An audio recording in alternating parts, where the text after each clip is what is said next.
Welcome to the StatTree Help video module for sample size estimation. When preparing to conduct a study, it may be helpful to determine the minimum sample size needed to attain research goals.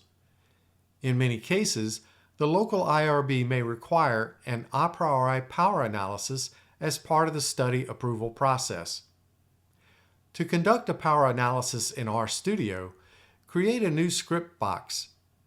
In the script box, type in the following code. This code can be copied from the new browser window when you press the script button on the sending page from the StatTree module. Select the code. Now press the Run icon. R will generate an output in the console window.